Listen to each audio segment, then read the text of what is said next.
Good morning. This morning, I had a dream. I dreamt that there was a large clock in this room, and this large clock kept making an alarm noise, and I finally decided that I would stop the clock from doing this. I unplugged it, still kept going. I opened it up, tried to figure out which of its inner workings I needed to rip out in order to stop the alarm noise. The alarm noise kept going. I emptied the clock of its contents, and the alarm noise kept going. And then I woke up and realized that my alarm was going off. That's an odd dream, but at least it's better than some other dreams that I used to have. When I was in college and a little bit into my grad school days, I would have this recurring dream whenever papers and exams came around, and it's in which I'm swimming in this body of water. Usually, it's a very small body of water. It could be like a lagoon or even just a swimming pool. And I would look down, and there's this massive sea beast down below me, like 50 feet down or something like that, that's just swimming around, and I'm doing my best to tread water while also not attracting the attention of said sea beasts. I'm glad that I don't have those dreams anymore, and watch me have one tonight. We all have dreams that manifest something about what we are concerned about. Now, I'm not saying that I'm necessarily scared of said beasts, although if I were in a situation like that in real life, I would not be calmly treading water. But I am saying that the things that we are afraid of, the things that get at our night's sleep, the things that might otherwise keep us awake at night, come in a variety of forms, and we think about them with a variety of means, and we think in images, especially. In my case, coming around the time of these exams, it's that sea beast in that small body of water. For others, it looks like something else. For the Israelites, the way this comes about actually is surprisingly similar to my own issues as far as the dream that I just described, the sea monster, not the clock. Because as you go through the Bible, every now and then you'll see images of the sea. And usually these images are not very, these are not pleasant images of the sea. If you think of the sea as vacation time, as something that's placid, as something that you go to relax, that's not how the Israelites would have thought about the sea. They would have thought about the sea as the place where shipwrecks happen, the place where the deep contains things that are unknowable and you won't find out about until it's too late, if you will, kind of like with my sea monsters. Actually, sea monsters played a big role in the imagination of the neighbors of Israel. The folks in Babylon would tell about how the world was created when their great god Marduk slew the sea monster and used its body to create the world. The folks in Canaan would talk about their great god Baal or Baal and how he would fight against the god of death in this crazy, watery, action movie type of thing. You can actually read some of these stories. We have some of them. And this fear of the sea would even show up in Israel's scriptures and in Israel's imagination. When the people get to the Red Sea, when the people of God get to the Red Sea as Moses is leading them, it's not just the fact that they can't cross it that it's a big deal. It's like, you led us of all places to the sea with all the stuff that's in there. Obviously, it would be better back with Pharaoh and his folks. If you go through the Psalms, every now and then you'll find this reference to the sea. One of my favorites is in Psalm 74, where it talks about what God has done for the people of Israel. And in addition to all the things that we see in the Bible that we might usually think of, it says that you broke the heads of Some translations will say Leviathan, other translations will say the dragons or the sea serpents.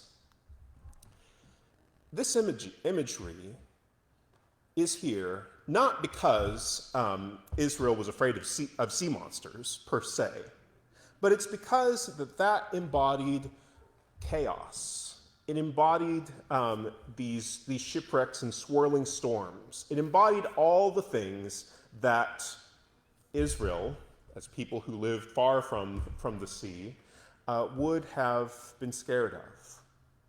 What are the things and the images that come to mind when we think about these things? Perhaps that's part of why we get what we do in the book of Revelation, chapter 12.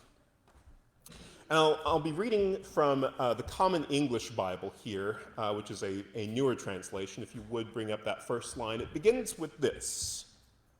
Then a great sign appeared in heaven. There have been, at this point in Revelation, a whole bunch of signs, but this one is labeled as a great sign.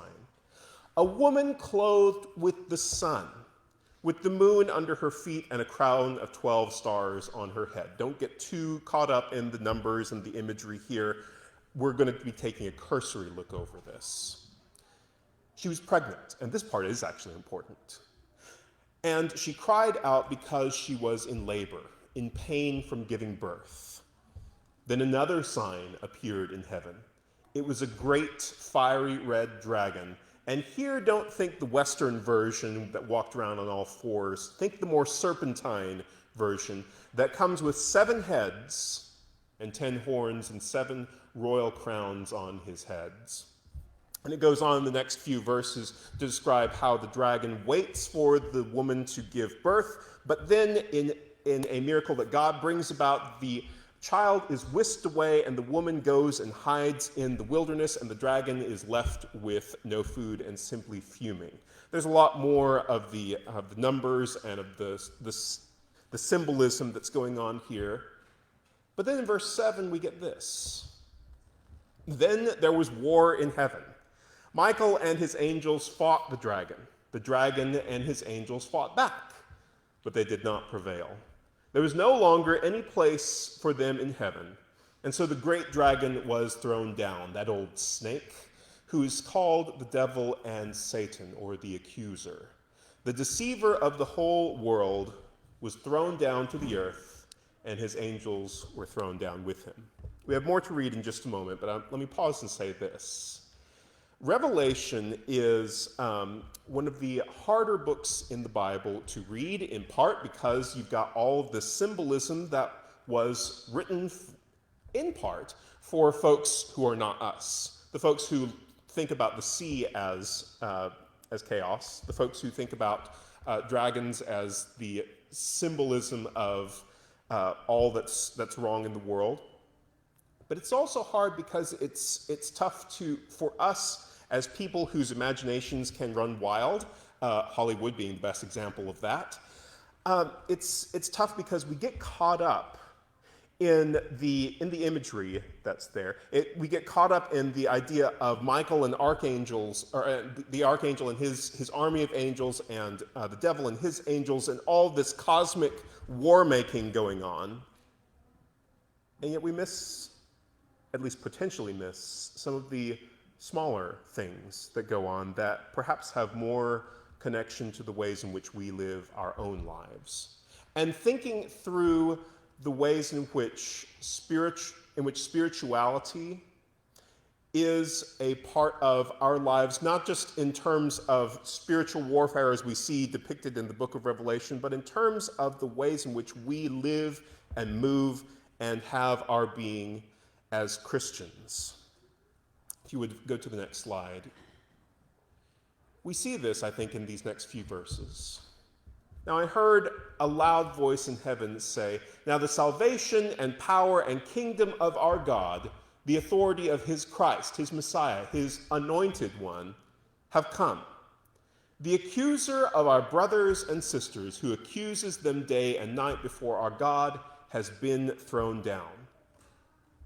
And here, I think, is really the key portion of this passage for us, there in verse 11.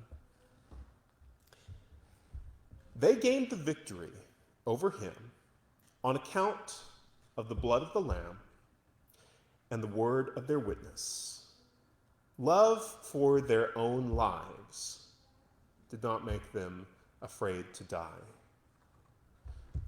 What you have here is not on account of whatever angelic swords were at play, not on account of, as in the Babylonian case, a great spear thrown into the belly of the beast, not on account of a massive club, as the Canaanites would have had their god do things, or even lightning bolts from heaven. Not on account of all these things is victory won, according to Revelation, but rather on account of blood spilt by an innocent, seemingly helpless creature, on account of those who not only speak words of truth, but also, I would add, live words of truth through their witness, and who give their lives, who are not afraid to lose what they have, whatever modicum of power and wealth and other things that they have. They're not afraid to give their lives up for something that is greater than them. I read these words and I think of one of the early being church history. It's actually later than the New Testament, but one of the early martyrs by the name of Perpetua. Perpetua is an interesting person because she is a martyr whose journal we have. And even though her martyrdom isn't recorded in that journal, other eyewitnesses give that testimony, we do get what she says about her life. Perpetua was a well-to-do person, or at least came from a well-to-do family, who got in with the wrong crowd, i.e. these early Christians, and was captured along with them and taken into prison. She had just recently given birth to a son. On the one hand, you had her father asking, would you please renounce this craziness and come back home? Think of me, think of your son. And on the other hand, she has these folks from the government saying, look, you're better than this, than the rest of these riffraff, who, by the way, are made up of mostly slaves and servants and daily laborers. You're better than them. Come on, don't go in with the fate that awaits them. Go back to your family. And yet Perpetua, in the face of what her father was saying and in the face of the threats against her by the Roman government, was not afraid to lose her own life or even to die for the sake of her faith. Now, we don't live in Roman times. And by the way, I think part of what's going on with Revelation is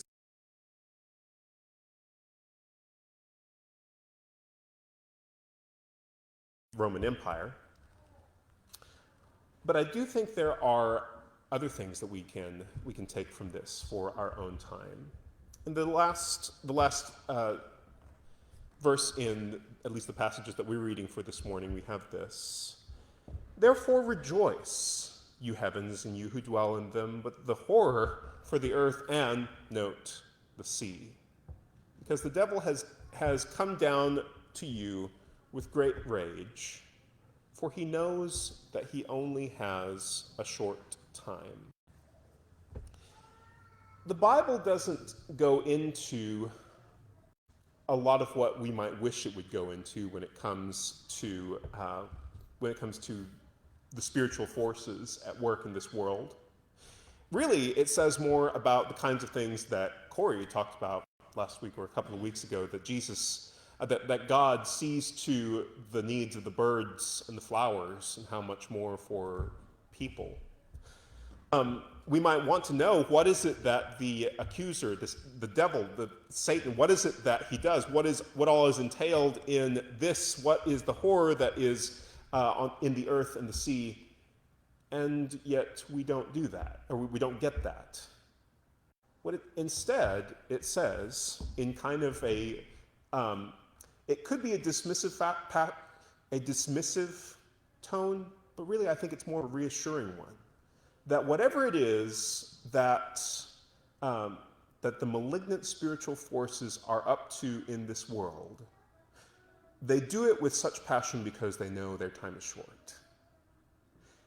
And as we think about the kinds of things that we deal with in our own lives, the kinds of things that are embodied perhaps by chaos and by whatever fears or images that we might have in our mind, what the reassuring word is from the book of Revelation, and I think really from not just many parts of the Bible, but the Bible as a whole, is that that time, in the grand scheme of things, is indeed short.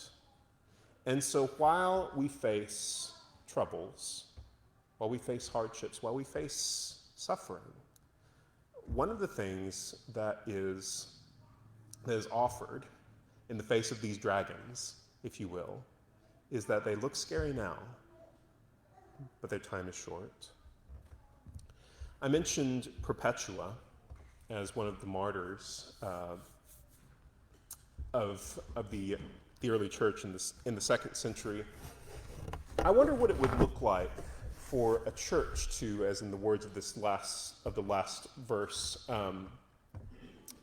not be afraid to lose even its life because of what God has promised. That church, I think, would not necessarily look like a martyr church. Martyr being somebody who dies on behalf of their faith, or who dies for the sake of their faith, rather. At least not in this country. But what it might look like is a church that is not afraid to lose the things that make it look good in the world. It might look like a church that uses its building for more than just Sunday things. And I know of many churches that do that. You do too. Think of that church.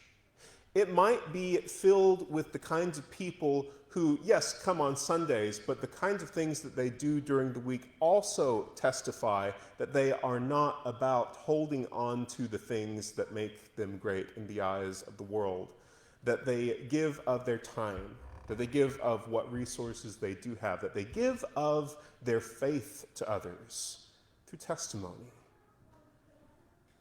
And I wonder what the kinds of things that church might do together over the course of a week or a month or a year, if it might look like them spending less on themselves and on the upkeep of things, whether it's time or resources, and more on the folks that are around them. I know of churches that do that, and I know of people that do that. And I think you do too.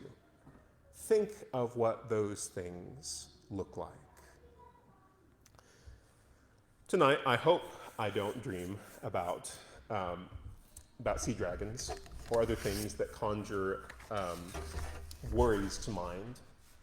But I hope what we do end up dreaming together is what it looks like for us to follow in the footsteps of those who were not afraid to give of themselves and to give up even their own lives in pursuit of the life that God envisions.